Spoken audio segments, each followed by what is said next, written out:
I don't think you're supposed to go in there. But you still can see a pretty good bit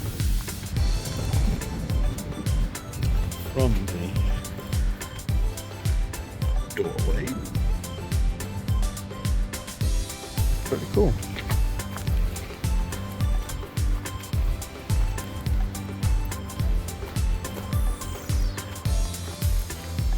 I'm looking at this and trying to see if I could survive this simplistic of a lifestyle. I mean, I definitely like the environment, but would need some of the modern convenience and luxuries.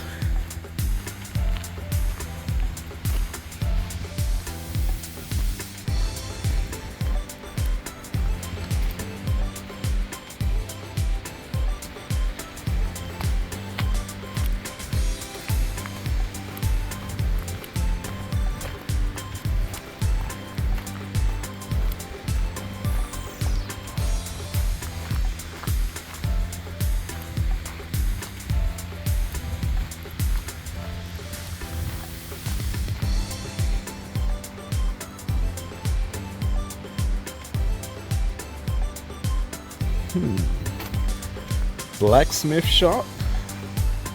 This shop was used by the farmer to make repairs to tools or forge his own ironwork. Iron could be scarce, so a worn out horseshoe might become part of a door hinge, as you can see here. The blacksmith shop was bought here from Cades Cove, Tennessee. All right. So that was imported from Cades Cove, Tennessee. I am not for certain where that is. And just for reference, oh, I was about to say, this smells legit like a hog pen, and there are live hogs in here. But I didn't see them walking up. I was about to say, yo, I thought this was all just replica. Hogs were the main source of meat on the mountain farms. They could produce several large litters of offspring each year, which helped ensure a family's supply of meat. Surplus livestock could also be sold to produce extra income for the family. The meat was relatively easy to preserve, usually by curing it with salt, and the lard produced from the fat was used in cooking and soap making. Hogs were so self-sufficient, they were turned out into the forest to forage for food. Fall was the only time many families pinned some of their hogs to fatten them for butchering. To keep track of their hogs and avoid disputes over ownership, farmers frequently cut identifying marks into animals' ears.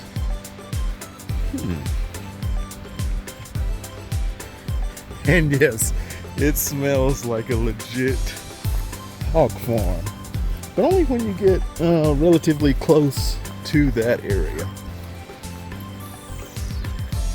So it's not terribly repulsive.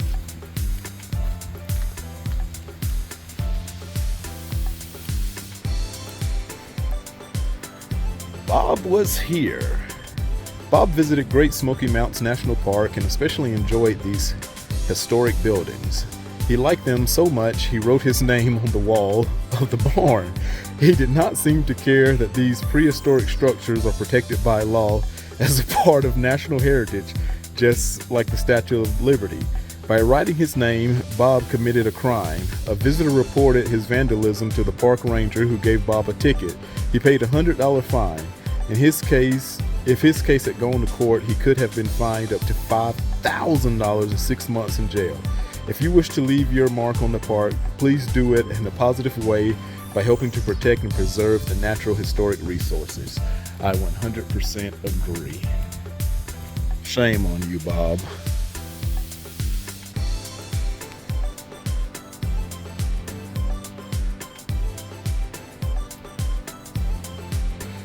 I guess this here would be the barn.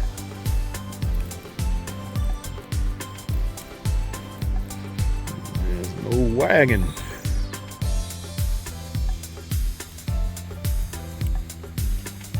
So they really have live horses in here sometime. Wow. I'm definitely gonna have to come back in the spring, summer, or fall and see what animals are actually all out here. Broomcorn. Broomcorn is a member of the sorghum plant family, and it's the source of broom straw for making brooms. It was introduced to this country from Asia in the late 1700s. The straw is part of the seed head that grows at the top of the plant. Once the seed develops, the broom straw is cut and stacked to dry. After drying, the seeds are removed and the straw is ready for making brooms. Some seeds were saved for the next year's crop. The rest could be fed to livestock. Families sometimes planted a small patch of broom corn to make brooms for their own use or to sell or trade. Plants found in the wild, such as broom sedge, also provided materials for making brooms. Interesting. So, guess that's what's growing out there. Wow. What is this? Tobacco, maybe? Maybe there will be a sign. Sorghum cane. Sorghum cane descended from wild grasses that are native to parts of Africa and Asia, where humans have cultivated it for more than 4,000 years. It was introduced to this country in the 1700s. Through the centuries, various types of sorghum have been grown to produce grain for bread, feed for livestock, straw for broom, and juice for making sweet syrup. Sweet sorghum for syrup was grown most often in the southern mountains, where it was planted and cultivated much like corn. The stalks were cut in the fall, and the animal-powered cane mill was used to rush the cane and extract the juice for making syrup. The leaves and seeds of the plants could be fed to livestock.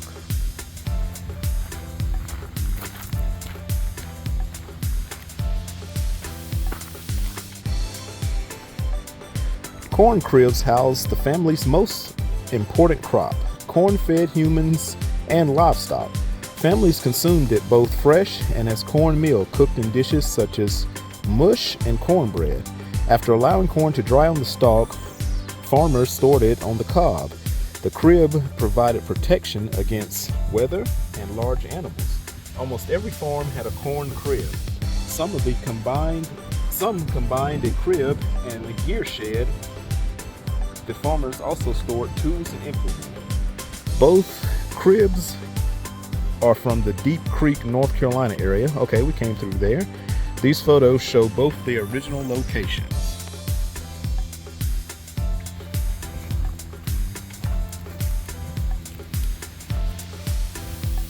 Corn was the most important crop on the mountain farms. It was primarily a source of cornmeal and fresh corn, but had other uses as well. The shucks were woven into chair seats, used to stuff mattresses, and made into dolls, hats, rugs, mops. The leaves of the plant were fed to livestock, and dry corn cobs made good kindling for starting fires. The family's corn crop might vary from a few acres to more than 20 acres depending on the size of the farm and the family. Although grown primarily for family's own use, corn was sometimes a cash crop as well. The variety of corn, Hickory King, was developed in the mid-1800s and was popular in the southern mountains.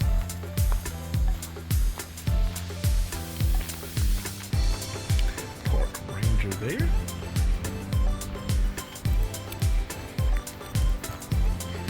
Sorghum mill furnace.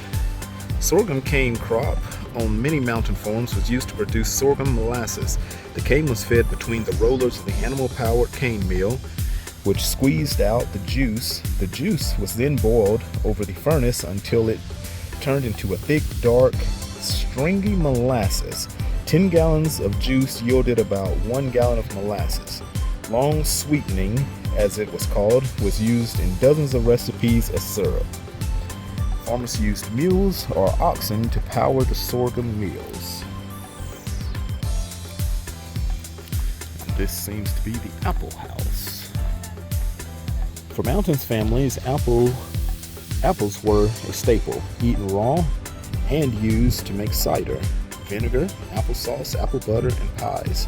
Storing them was most important and evident by the substantial apple house. Summer apples were stored on the upper floor.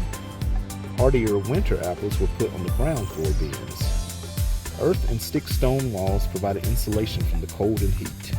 This apple house was originally in Oconaluftee, North Carolina. The farm produced apples for commercial use, hence the structure's large size. It was built into the hillside, which put the upper door to the park to the back on the ground level. So that part was even with the ground, and that was underground. So I've been here before, and there are elk all out through that pasture there, but none today. Look like a little chicken coop there. The garden. Gardens produce fresh food as well, food to preserve, and varied in size depending on the needs of the family. Before home canning came into widespread use, pickling and drying were primary methods of preserving food. Some garden produce, like potatoes, turnips, and cabbage, stored well for the winter and if protected from freezing. Plants like lettuce, turnips, mustard, and cabbage that could tolerate cool weather made it possible to grow some fresh greens throughout much of the year. Wild greens, berries, nuts, and a variety of other family plants also provided food for families.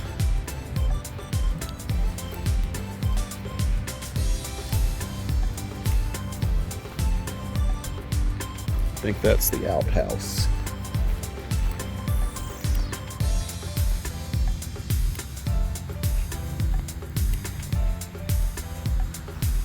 Way we came in. Keeping an eye on the wagon. The carriage. Awesome carriage. But it is gorgeous, even in winter here. It's not allowed on the farm. I didn't know it was an actual working farm still. Amazing.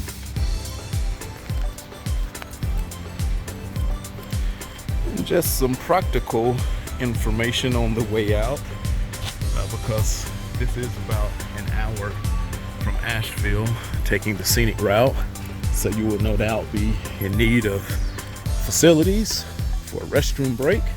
And I have to say that the restrooms were very clean, and there were multiple restrooms, and I checked both. No mirrors in this one, but neat little side. 50 yards may be okay for elk, but I don't know about 50 yards for a bear. But yes, very clean facilities to use. That is a big plus. And I assume they can open it so you can go to the other one. But yes, I give this top marks. I'm gonna figure out the niche drive scoring system. So when we do these reviews, Diamond Fire is the highest level, but that's for ridiculously exceptional things like my favorite of the favorites. Of course, this is top tier. I highly recommend this drive and visit. It's close to the house, open from 9 a.m. to 4:30, and it is an absolute gorgeous drive from Asheville to here on the Parkway. So it is certainly worth the drive. And this time of year, it is much slower than normal. So you can take your time and take it all in. This is the first time I've actually ever been inside.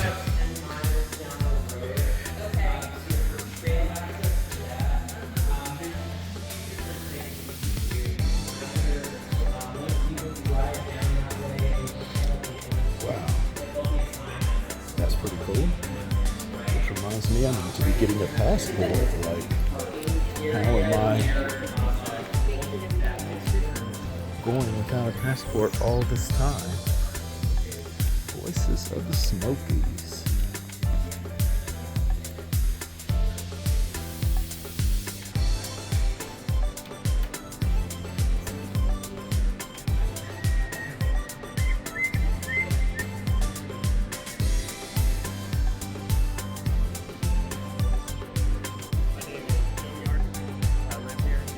Valley with the reintroduced elk herd, and I work in elk research and management for the Great Oconaluftee National Park.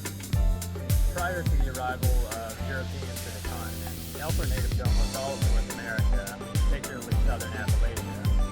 One mission of the National Park Service is to restore extirpated species whenever extinct. Since elk were eliminated from the area by human causes, the park chose to try and reintroduce the elk starting back in 2001. The last elk was believed to have been shot and killed in North Carolina in the late 1790s, and the last elk killed in Tennessee in the early 1800s. So it's been a little over 200 years since we had elk here at Great Oconaluftee National Park. The first group of elk was reintroduced from Oconaluftee Valley in 2001 from Lansing Lake National Rec Area in Tennessee and Kentucky. The second group of elk was brought in from Elk Island National Park in Alberta, Canada in 2002. But when we released the elk, we couldn't just dump them into the valley and forget about them. We needed a way to keep track of them. The easiest way to do that was by radio collaring all of the animals. With these radio collars, we can keep up with where the animals are going. We monitor their survival, reproduction, mortality. When an animal does die, we keep track to find out why it died.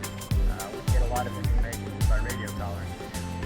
Along with the radio collars, we also ear tag all of the animals here in Oconaluftee. That lets us identify individual animals, so if we see one that's sick or if one goes outside of the park, we know exactly which animal that is. Male elk are known as bulls, while female elk are known as cows. Bull elk grow a new set of antlers every year from mid-March through the end of August. It's the fastest growing tissue in the world, and it can weigh up to 50 pounds when it's on their head. While the bulls are growing them in, they can grow up to an inch a day. During that time, it's a soft, malleable tissue that you can actually bend and move around. Around August, the velvet sheds off, and hard bone-like substance emerges as the antler is tissue. An adult elk will stand about 5 foot tall at the shoulder, 7 to 10 feet long from the tip of the nose to the tail. An adult bull will weigh between 600 and 800 pounds, and an adult cow can weigh from 400 to 600 pounds. Their diet consists mainly of grasses, forbs, ferns, and other vegetation, but they can eat pretty much anything that's green or anything that grows out in the woods. Rut is the term used to describe the elk breeding season. It takes place from mid-September through the end of October. The time of the year that adult bulls is predominant and right between the herd. It's probably the most exciting time of the year here in Oconaluftee, with all the bulls are fighting and bugling at each other. Bugle is the noise adult bulls make during the rut. It warns other bulls that they're in the area, and it's also used to attract adult cows in their area. One adult bull can breed up to 20 cows in one head. Elk calving season takes place from mid-May through mid-July. Adult female elk can breed second year of life and will give birth to one calf a year that generally weighs between 25 and 40 pounds. Adult elk here in the park have no known predators, but newborn elk can be preyed upon by black bears, coyotes, and also bobcats. Of those three, black bears have been by and large the largest predator of newborn elk calves. Elk calves can stand just minutes after birth and walk shortly thereafter. Although they can walk, they're very slow and vulnerable to predators for about the first 2 weeks of life. Their natural defense is to lie in the tall grass and scream when those. So if you see a calf laying in the grass, please do not approach it. Others probably nearby and can be quite defensive. The best places to see elk in the Smoky Mountains National Park are Oconaluftee Valley and the Oconaluftee Visitor Center. The elk can be seen most easily in early morning and late evening as they come out into the fields to feed at times of day. The best way to see elk out in the field is to bring a set of binoculars or a telephoto lens. Visitors should remain on the roadway when wildlife is present in the field. Willfully approaching any elk or bear within 50 yards is prohibited. Approaching elk or bear in any distance of disturbance is also prohibited. That disturbance could be something as small as the animal lifting its head or turning to walk away from it. Bulls can perceive visitors as threats to their territory and charge. Adult cow elk can also charge if they think their calf is being threatened. The Elk Bugle Corps is a group of volunteers that work in Oconaluftee Valley to assist visitors in elk viewing. They're there to answer questions, help with any troubles they may have, and keep them within park regulations. The Elk Project was made possible through partnerships with the Rocky Mountain Elk Foundation, Parks Canada, Smoky Mountains Association, Friends of the Great Smoky Mountains National Park, USGS Biological Survey, University of Tennessee, and the National Park Service.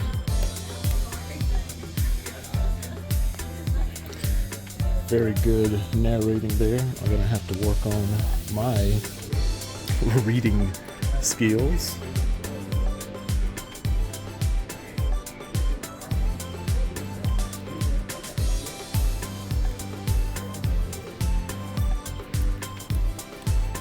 I wish my phone had more memory so I could record more of this. But I will leave some for you to come and see in person when you do your own Mitch Drive.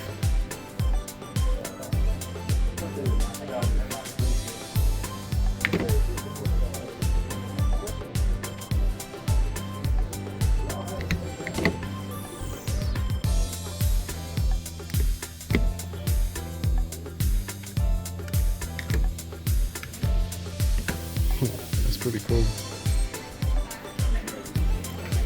You want a bag? And they have a gift shop.